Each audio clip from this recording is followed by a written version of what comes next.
TurboSmart cleaning and maintenance, changing and cleaning the amalgam pot. We would recommend PPE, gloves, face mask, apron and eye protection. Firstly, turn the unit off.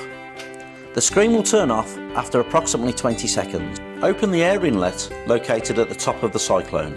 Open the drain top anti-clockwise into the 12 o'clock position.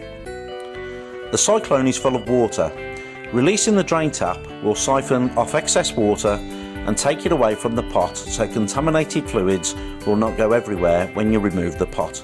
When the fluid has stopped draining through the clear tube, hold the base of the pot, pull the lever upwards and remove the pot downwards.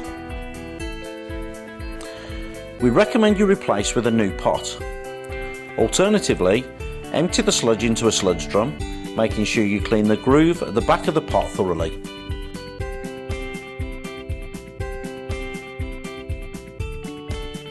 Wipe the inner edge of the pot, then lubricate the inner edge with Lubrijet drop or spray.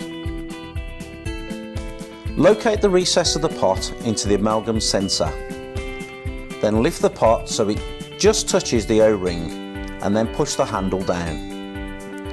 The handle will locate the lugs on the side of the pot and bring it up into the correct position. If there is any resistance, then the pot isn't located in the correct position.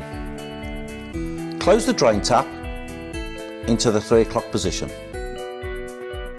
Then close the air inlet located on the top of the cyclone. This only needs to be finger tight.